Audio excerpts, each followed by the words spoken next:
All right, everybody, I'd like you to welcome Mr. J. Michael Tatum. You may know him as Kyoya from Oran High School Host Club, or Sebastian from Black Butler, or Tomoe from Kamisama Kiss. Yes. All right, our first outlet, if you have a question, come on up. Yeah, go for it. Don't be shy. Hello, Robert from Blurredography. Hey. And happy belated birthday, by the way. Oh, thank you, Robert. I appreciate that. You're welcome. So I do love Oran High School Host Club. Can you tell us, like, some of the differences between voice acting back then versus now? There's a few big differences now. Oran was recorded way before simuldubs were even a twinkle in Funimation's eye, and there's a very different process. There was, back then, if you work on the show as a director or a writer or an engineer or an actor, you, especially as a writer, you had access to the whole Japanese production beforehand to have an idea of, you know, the sort of shape of the story and the various character arcs and how, you know, where they started versus where they ended. And she had more information to go on, you know, because the show wasn't coming out at the same time as the dub. And and you also, the big change now, I think, and there's several I could cite, the biggest one is the pace at which we work now. Whereas in the old days, you know, we would go by contract to contract. So when a contract for Funimation was usually about 6 episodes for the show. So here's 6 episodes, we're going to record this during this window of a month and a half, 2 months. And, you know, if you had 1,000 lines in that 6 episodes, you had 6 weeks to come in to do them over the course of 6 weeks. With the simuldub process, it's now we do 1 episode a week, sometimes less than a week, and so you have to, before you are considered for a role in a simuldub, you have to agree that you will be available for 12 weeks, for 16 weeks, however long the contract is, to sort of be on call, because they don't know how often they're going to need you in the booth from week to week until they get the line counts in. They don't get them in until it's almost time to record. So, you know, you might, as an actor, know that you have 100 lines in episode 1, but you might have 2 lines in episode 2, and then 1,000 lines in episode 3. So you just kind of have to clear your schedule and you know, hope that the hours add up in aggregate in a way that makes it really interesting. It's a very breakneck way to work, and sometimes it's you know, burnout is real, but it can also be very creatively inspiring because we're sort of, you know, discovering the character along with everyone else.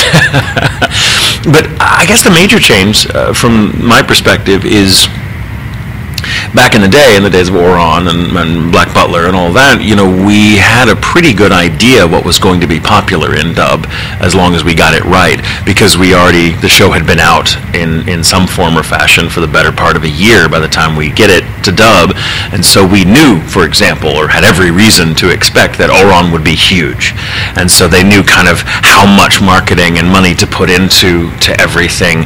And now it's far more like, well, let's hope. Which just sort of makes it more like traditional filmmaking, where you're just kind of like, well, we think we've got a good thing, we'll see what audiences think about it.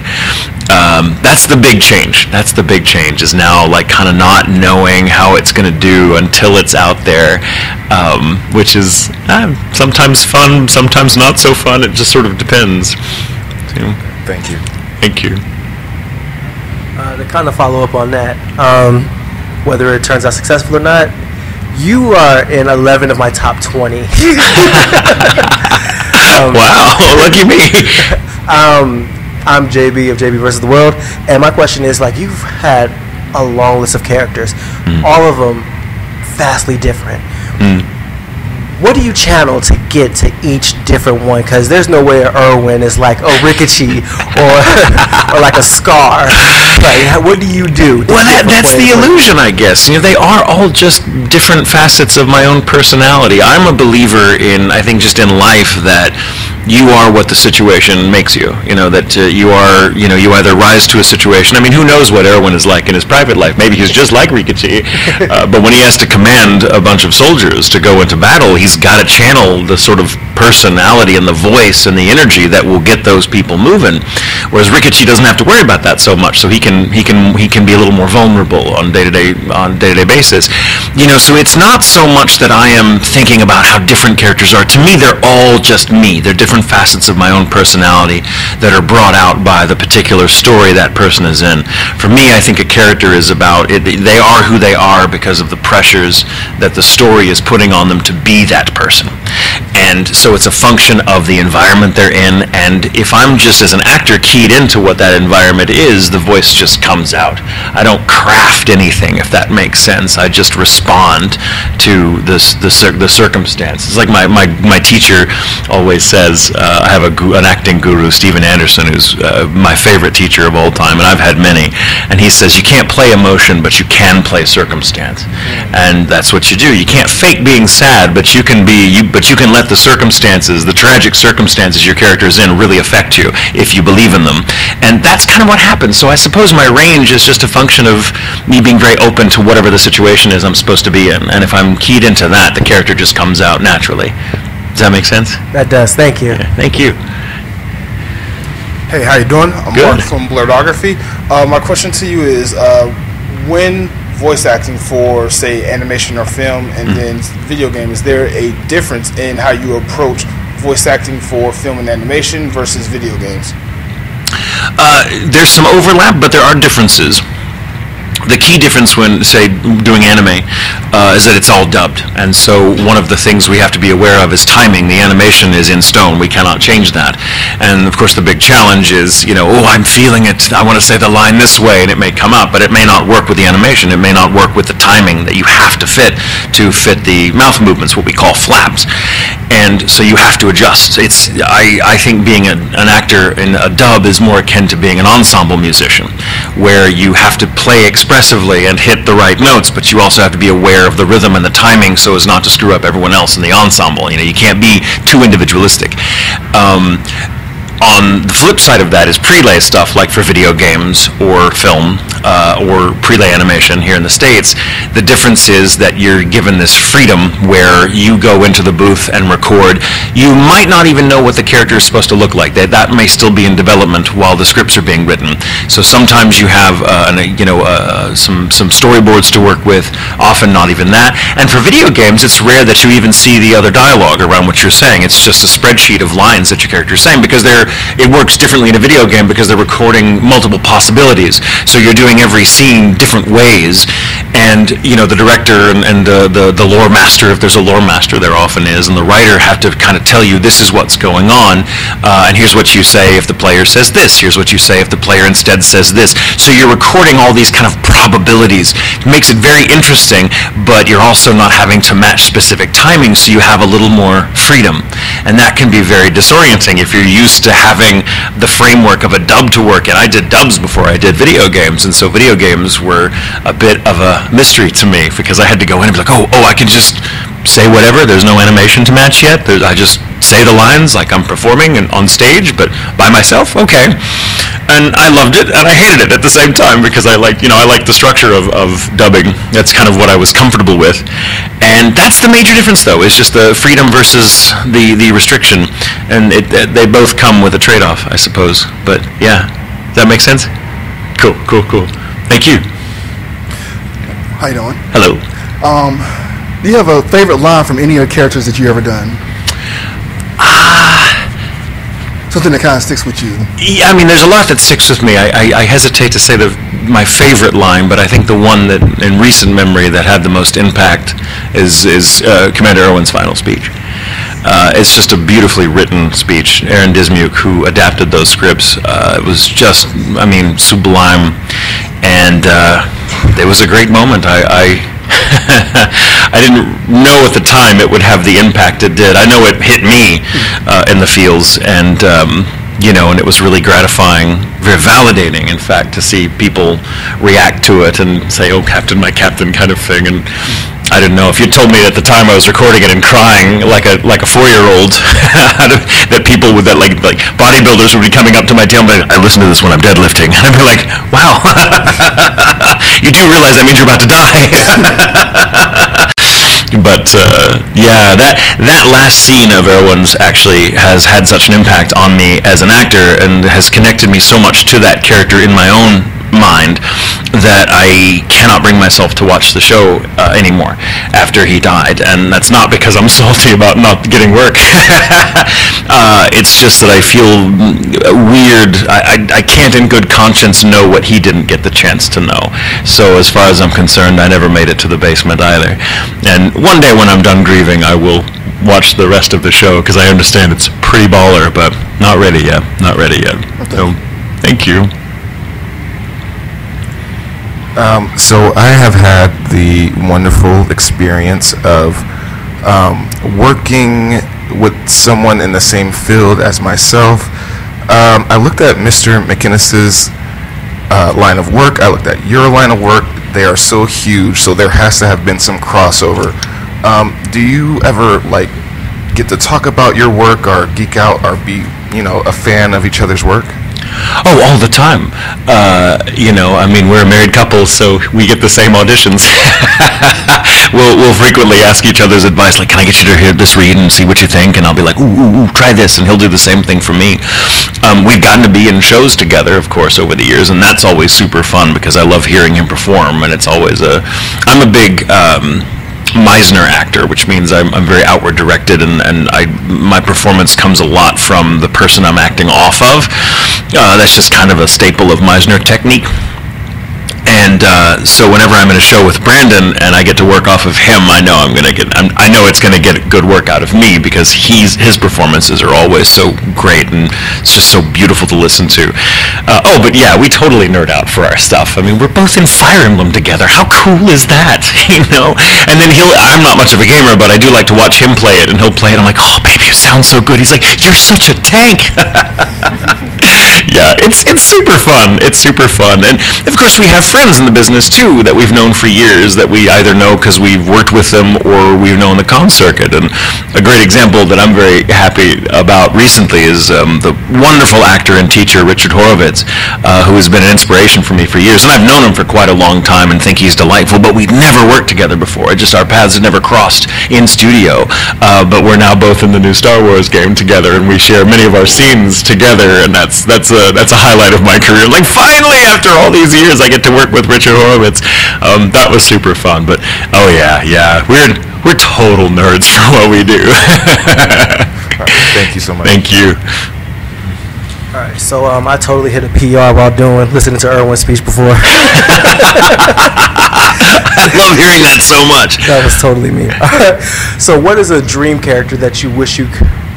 an upcoming character or a past character that you wish you could have voiced? If you got a short list, that's cool too.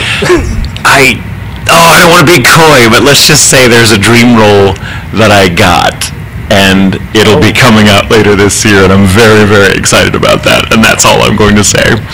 Okay. Yeah. Hi. Hello. Let me start by saying that I had very little idea of what you looked like, and that beard looks amazing on you. Why, thank you.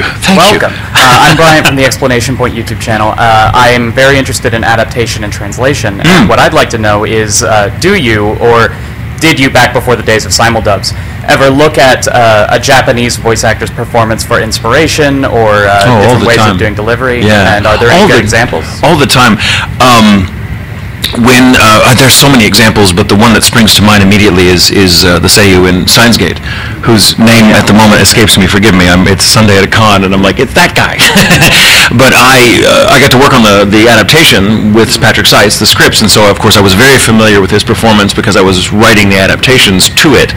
And then of course in the booth we always preview what we're looking at to kind of match the energy and to kind of see tonally what's going on in the scene. And even if you don't speak Japanese, and I don't really, I mean I have a little bit, but not enough to be, a translator by any means. I'm not as proficient as my husband, but good acting is good acting, and it comes through regardless of the language barrier, I think. And watching that performance just reduced me to tears every time, and really kind of put me in my head performing, because I'm like, how am I going to match this guy? How on earth could I possibly do that?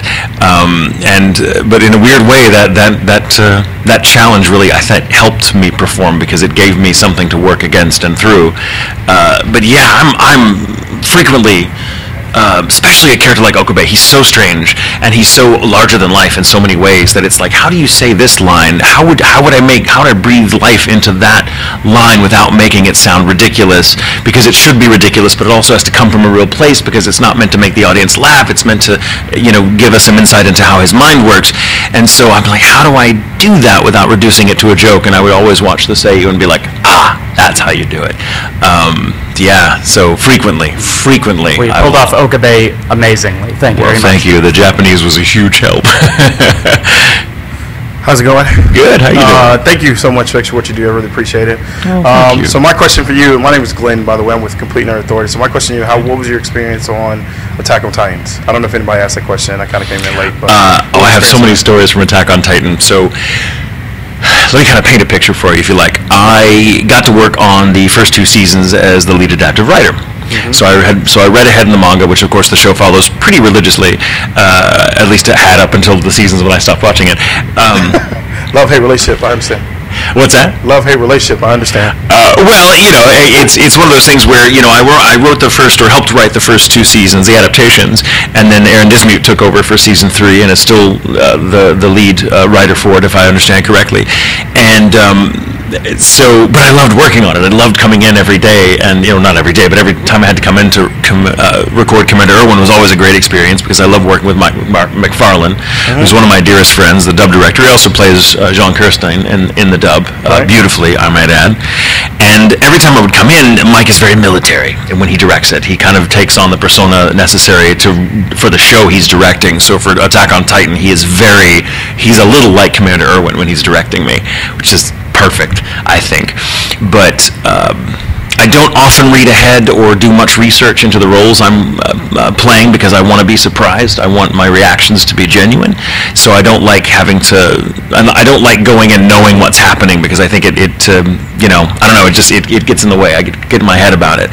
So if I let myself be surprised, I think my performance tends to be much more organic. But of course I knew that Commander Irwin was going to die. I'd read ahead when I was the writer, and I knew it was coming in season 3. I didn't know when. I just knew that every day that I was coming in the booth might be the last. And in retrospect, it was kind of the perfect state of mind to be in, to play him in that season, because that's got to be on every soldier's mind. Is today the day? Is today the day I die? It's probably going to be it, and at one point it's going to be that day. So every session I'd go in, and it's funny, you have to picture Mike McFarland, who is not a very effusive director. He's not like, oh, that was beautiful, perfect. He's more like, good, moving on. That's, again, very Commander Irwin. There's not a lot of, excellence is not rewarded, it's expected. And it's kind of perfect in that way, I think, for Attack on Titan. But again, he's a lovely man, so it's not who he is outside of the booth, just when he's directing that particular show. And I would come in every day and be like, is it today? And he'd be like, get out of your head. No, it's not. Come on, get in the booth. We got work to do. And I'm like, oh, okay. And then the day when it was the day, I walked in. I was like, hey, and he's like, how you doing today, man? You doing okay? I was like, oh, shit. And, we previewed it, and I saw it all happen, and I was like, here we go. That's Captain, my captain. And we did it, and then we both had a nice little cry fest, hugged each other, went out for drinks, and that was it. So yeah, but that was one of my favorite experiences in the show, in the retrospective, being like, wow, even Mike. And I hadn't performed that character now for 3 years. I guess it's been about 3 years since he died. And I got called in. Oh my God! I got called in by my agent. We're like, hey, Crunchyroll wants you to come in to do some Attack on Titan. I was like, what? Yep. And I don't want to spoil it for anyone who's watched it, but I can't not spoil it I can't tell the story without spoiling it. So forgive me. Pre-warning to anyone that's listening. Hanji is my favorite character from the show. I love Hanji. I loved writing Hanji when I was writing it. I love watching Jessica Cavello's performance as Hanji. I think Hanji is one of my favorite characters in anything I've ever seen. I just love them. And I always thought Hanji would make it. I always just thought Hanji would make it. I just thought Hanji will make it to the end. And when I got called in, I was like, I made some joke with Mike. I was like, is Commander Irwin coming back as a Force ghost? What's going on? And Mike was in a state. And I was like, shit, what now? And he showed me that, Hanji was on the other side and having this vision of, Commander Irwin being like, yo. And it was just this beautiful moment. And I just, like, you have to picture, like, Mike is in the Zoom call with his engineer, and I'm in LA with my engineer, because we're recording it remotely because I live in LA now. And so that's a big change from when the last time I did Irwin versus now. And I was like coming back for this, and Mike was like, yeah, so this is going to be pretty rough. And I'm like, oh, shit. And he showed me this. I'm like, yeah, this is going to be real rough. And then, and there it is. And Jessica wasn't even recorded yet, but I know that performance so well that I could hear her in my head, and I was just having to be strong, to be like, hey, welcome. Let's talk about how much it sucks being the commander, And it's a beautiful little scene, and when we were done, Mike was like, yeah, good job. Both of our engineers were in tears for one line. It's one line. It is. It's not, but it's just the way it just stabs you right through the heart. And that working on that show was just filled with moments like that. And, as much of an emotional roller coaster as it is, like, what a gift as an actor to have that kind of connection to a property that you can walk in and be like, man, I am not the same person as when I woke up this morning because I said this line in this situation. It's crazy. It's crazy, man. But yeah, I hope that answered your question. I'm not even sure. Appreciate it. Thank you. Thank you. Thank you. Thank you. Well, that's the end of our Q&A. If you have time to take some pictures with our press outlet, Sure, I'd love to. have you come right to the MomoCon back.